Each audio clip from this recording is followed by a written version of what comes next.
রাধে রাধে বন্ধুরা, কেমন আছো তোমরা সবাই? আশা করি সবাই খুব ভালো আছো। আমরাও কিন্তু ভগবানের কৃপায় ভালোই আছি। আমার নতুন আরও একটি ভ্লগে তোমাদের সবাইকে জানাই অনেক ভালোবাসা, অনেক স্বাগত। প্লিজ বন্ধুরা, আজকে ভিডিওটি স্কিপ না করে পুরো ফুল দেখার অনুরোধ রইল। আশা করি আজকের ভিডিওটি ভালো লাগবে। সকালে উঠে কিন্তু ছেলেকে খাইয়ে দাইয়ে রেডি করে স্কুলে পাঠিয়ে দিয়েছি। আমার আশিবাসী কাজ সব হয়ে গেছে, রান্নাবান্না করে নিয়েছি। আর এই যে আমার ছোট্ট গোপাল সোনা এখন স্নান করে নিচ্ছে। গোপাল সোনাকে কিন্তু সকালে হালকা গরম জল দিয়ে তারপরে কিন্তু স্নান করানো হয়। রান্নাঘরটা দেখো কি অবস্থা হয়েছে, মানে ছেলেকে তো তাড়াতাড়ি রেডি করে দিয়েছি আর রান্নাঘরটা গোছানোর সময় পাইনি, সেই জন্য রান্নাঘরটা পুরো এলোমেলো হয়ে রয়েছে। সেই জন্য ছেলেকে পাঠিয়ে দিয়ে এখন ভালো করে রান্নাঘরটা গুছিয়ে নেব। কি বলো তো, 8টার মধ্যে তো আমাকে সোনাকে খাইয়ে দাইয়ে রেডি করে লাঞ্চে রেডি করে স্কুলে পাঠাতে হয়। সেই জন্য রান্নাঘরটা একদম পুরো এলোমেলো হয়ে রয়েছে। আমি কিন্তু সকালে রুটি বানিয়ে নিয়েছি, ছেলের জন্য 2টো বানিয়ে দিয়েছি, আর আমাদের জন্য পরে বানাবো। ওই যে থালাতে দেখো ঢাকা রয়েছে। আলু মটর গাজর দিয়ে সবজি করেছি। আলু মটর গাজরের সবজি আমার ছেলে জানো তো রুটি দিয়ে খেতে ভীষণ ভালোবাসে। সেই জন্য ওকে কিন্তু 3-4 দিন পরে পরে একটু আলু মটর গাজর দিয়ে সবজি করে দিই, তাহলে রুটি দিয়ে খেয়ে নেয়। ছেলে তো স্কুলে রুটি নিয়ে যায়, সেই জন্য একটু রুটি দিয়ে খাওয়ার জন্য শুকনো শুকনো গামাখা সবজি করি, সেটাও খুব ভালো খায়। কিচেন টাওয়ালগুলো কিন্তু ভালো করে ভাঁজ করে যে রেখে দিয়েছি। আটা মাখানো রয়েছে, যখন আমরা খাবো তখন আবার বানিয়ে নেব। রুটি বানানোর পরে তো কিচেন কাউন্টার হালকা একটু ময়লা হয়ে যায়, তো ভালো করে একটু কিচেন কাউন্টারটা পরিষ্কার করে নিচ্ছি। রান্নাবান্না হয়ে গেছে, ভাত কিন্তু করে নিয়েছি। ভাত করেছি, ছেলে কটা খেয়ে স্কুলে গেছে, আর গোপাল সোনাকে সকালে অন্নসেবা দেওয়া হবে। বাটিতে একটু জল ছিল, সেটাই কিন্তু গ্যাস ওভেনের উপরে ফেলে দিলাম, যাতে ওভেনটা ভালো করে পরিষ্কার করতে পারি। ওই যে ছেলেকে রুটি বানিয়ে দিয়েছিলাম তো, যার জন্য গ্যাস ওভেনটা একদম নোংরা হয়ে গেছে। তাই ভাবলাম যে আগে গ্যাস ওভেনটা ভালো করে পরিষ্কার করে তারপরে কিন্তু অন্য কাজবাজ করব। সকালে কিন্তু একবারে যে রুটি বানানোর পরে দেখো গ্যাস ওভেনটা পরিষ্কার করলাম, তারপরে আমাদের জন্য যখন রুটি বানাবো তখন আবার গ্যাস ওভেন নোংরা হবে, তখন আবার পরিষ্কার করে নেব। মানে এভাবেই যদি গ্যাস ওভেনটা ফেলে রাখি তারপরে অন্য কাজবাজ করি, আমার না ভালো লাগে না। সেই জন্য আগে আমি ভালো করে গ্যাস ওভেনটা পরিষ্কার করে তারপরে গোপাল সোনাকে সেবা দেবো, তারপরে কিন্তু চা বানাবো। এই না যে গ্যাস ওভেনটা এরকমই থাক, তারপরে আবার রুটি বানাবো, তারপরে আবার একেবারে পরিষ্কার করে নেব, সে পর্যন্ত আমি একদমই থাকতে পারবো না। ব্যাস, রান্নাঘরটা পরিষ্কার হয়ে গেছে। আমার ছোট্ট গোপাল সোনাকে সকালে আলু মটর গাজরের তরকারি, এদিকে অন্ন, এটা দিয়ে কিন্তু সেবা দিয়ে দেবো। আর তোমরা তো জানো যে সকালে 1 কাপ চা না খেলে আমার একদমই ভালো লাগে না। তো একটুখানি দুধ ছিল, সেটা দিয়ে কিন্তু আজকে সকালে চা বানাবো। কদিন থেকে কিন্তু আমি ভালোই দুধ চা খাচ্ছি, কিন্তু কালকে থেকে আমি একদমই দুধ চা খাবো না, সকালে লাল চা খাবো। খালি পেটে যদি আমি দুধ চা খাই তাহলে জানো তো আমার বর তো আমাকে ভীষণ বকে, এদিকে আমার পেটেও একটু অ্যাসিডিটি হয়ে যায়। সেই জন্য ভাবছি লোভকে কন্ট্রোল করতে হবে। ওই যেটা কথায় আছে না, অতি লোভে তাতি নষ্ট। সেই জন্য কিন্তু কোনো জিনিস যেন তো অতি লোভ করতে নেই। ব্যাস, আজকের দিন দুধ চা খাওয়া সকালে শেষ। এরপর থেকে সকালে জানো তো একদমই দুধ চা খাবো না, লাল চা খাবো। চা খেয়ে তারপরে আমি চলে এসেছি, এখন ঘরটা গুছিয়ে নেব। সোয়েটারটা পরেছিলাম, তা অতটা শীত লাগছিল না, তাই ভাবলাম যে সোয়েটারটা খুলে ভাঁজ করে রেখে দিই। এখন জানো তো আগের মতো কিন্তু অতটা শীত নেই, তবুও কিন্তু ভালোই শীত আছে। কি জানো তো, সোয়েটার পরতে পরতে না আর একদম ভালো লাগে, মনে হয় যেন কখন সোয়েটারটা খুলবো, মানে কি বলবো, অসহ্য ভাব হয়।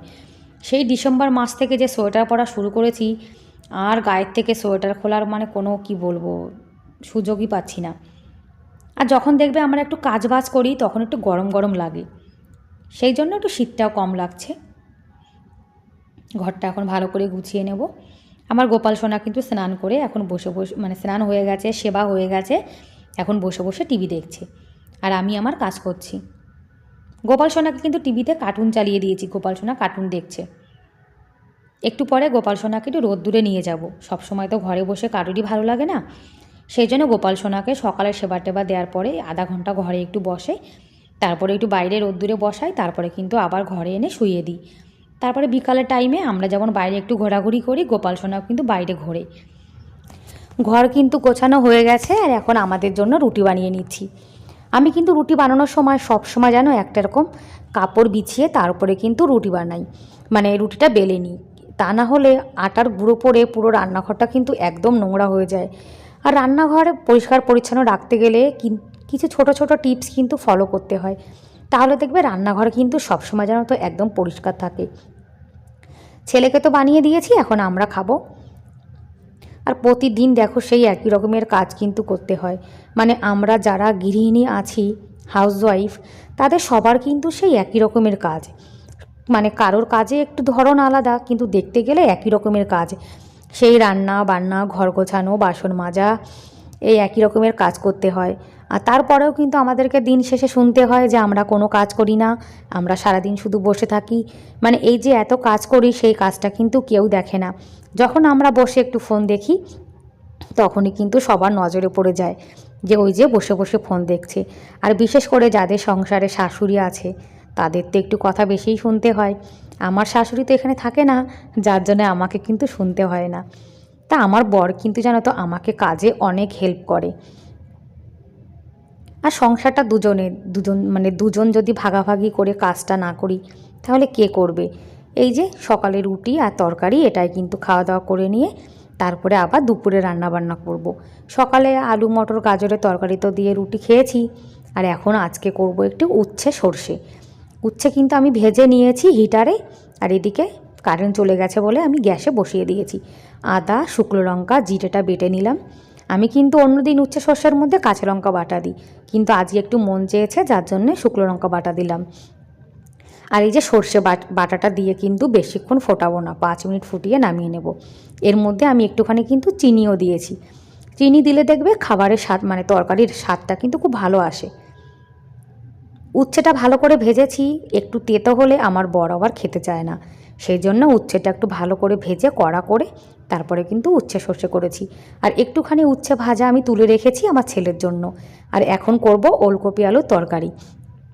ওলকপি আলু তরকারি করব নিরামিষ, সেই জন্য 2টো শুকনো লঙ্কা আর একটু জিরে ভেজে তুলে রেখে দিলাম।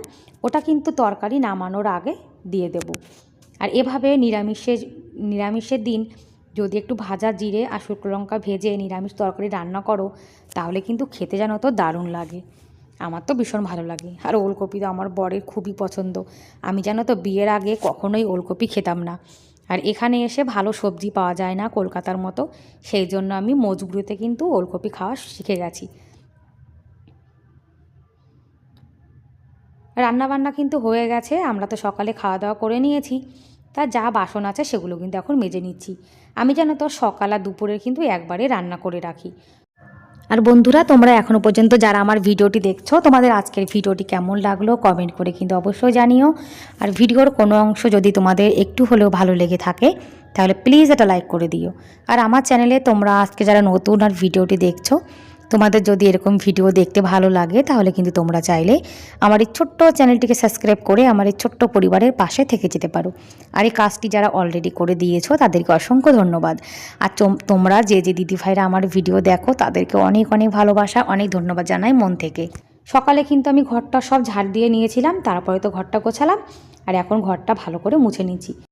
কদিন জানো তো আমার মাজায় এতটা ব্যথা ছিল, আমি ঘরের কোনো কাজবাজ তো করতেই পারছিলাম না, বিশেষ করে জামা কাপড় ধোয়া আর এই যে ঘর মোছা, এটা তো করতেই পারতাম না। তা আমার বর কিন্তু প্রতিদিন জানো তো ঘর মুছে দিত, সেই জন্য ঘর মোছা ভিডিওটা বানানো হয়নি। তাই এখন কিন্তু মাজায় ব্যথাটা অনেকটা কমে গেছে, সেই জন্য আবার আজকে আমি কিন্তু ঘরটা মুছে নিলাম। এদিকে কিন্তু রান্নাঘরটা ভালো করে পরিষ্কার করে ঝাড় দিয়ে এখন মুছে নিচ্ছি। রুটি বানানোর পরে আটার গুঁড়ো তো একটু পরে অল্প কিছু, সেই জন্য ভালো করে মুছে নিচ্ছি। আর আমার গোপাল সোনা ওই যে দেখো বসে বসে খেলা করছে। গোপাল সোনা যেখানে বসে রয়েছে ওই দিকটা কিন্তু মোছা হয়ে গেছে, তারপরে চাটাইটা আবার সরিয়ে দিয়ে এদিকে মুছে নিচ্ছি। ঘর বাড়ি যদি একদিন না মোছা হয়, তাহলে যেন তো একদম বালি বালি হয়ে যায়। ঘর মোছার পরে যে কাপড়টা থাকে সেটা কিন্তু ভালো করে ধুয়ে জলটা আমি ওই বাইরে ড্রেনে ফেলে দেব। এই জলটা যদি আমি বাথরুমে ফেলি, তাহলে কিন্তু পুরো বাথরুমটা একদম পুরো নোংরা হয়ে যাবে, সেই জন্য জলটাই যে বাইরে ফেলে দিচ্ছি। আর তোমরা দেখতে পাচ্ছ ওই যে তীর দিয়ে দেখালাম গাছের পরে কিন্তু ময়ূর বসে রয়েছে। সকালে ওকে রুটি দেওয়া হয়েছিল, ছাদের পর থেকে রুটি খেয়ে তারপরে ওই যে নিম গাছে বসে রয়েছে। তারপরে মাঝির সঙ্গে একটু কথা বলছিলাম, মাঝি বলছে ওনার হাতে ব্যথা। মাঝি একদিন পড়ে গেছিলো, তারপরে জানো তো ওনার হাতটা মানে ভেঙে গেছে, তখন থেকে ভীষণ ব্যথা। আর ওই যে দেখো, ও প্রতিদিন সকালে রুটি খেয়ে তারপরে ছাদের পরে মানে গাছের পরে যে বসে থাকে, ছাদের পরে সকালে খাওয়া দাওয়া করে আর রেস্ট নেয় গাছের ডালে বসে বসে। এখন দেখো পাখনা পরিষ্কার করছে। আর আমাদের এখানে এত শীত পড়ে রাজস্থানে যে তুলসী গাছটাকে যদি ভালো করে সন্ধ্যার পরে ঢেকে না দেওয়া হয় তাহলে কিন্তু গাছের পাতাগুলো একটাও অবশিষ্ট থাকে না। আর এই গাছের পাতা দিয়েই তো গোপাল সোনাকে সেবা দেওয়া হয়, যার জন্য গাছটাকে কিন্তু ভালো করে যত্ন করে রাখতে হয়। আর এত ভালো করে যত্ন করার পরে দেখো গাছের পাতাগুলো কিন্তু সবই শুকিয়ে গেছে, কিন্তু গাছটা মরেনি, গাছটা বেঁচে আছে। গাছের পাতাগুলো তো ঝরে গেছে, এখন দেখতে পাবো ছোটো ছোটো নতুন পাতা আসা শুরু করেছে। শীতকালে আমাদের এই ঘরের সামনে জানো তো একদমই রোদ পড়ে না, সেই জন্য গাছটা ভালো নেই। আর গাছপালা যদি একটু রোদ না পায় তাহলে কি ভালো থাকে তোমরাই বলো। তারপরে জামা কাপড় যা কিছু ছিল অল্প কিছু সেগুলো নিয়ে কিন্তু এই যে ছাদের পরে চলে এসেছি। আর আমাদের ছাদে কিন্তু ভালোই রোদ পড়ে জানো তো, সকাল থেকে সন্ধ্যা পর্যন্ত যতক্ষণ সূর্যি মামা থাকে ততক্ষণ রোদ থাকে।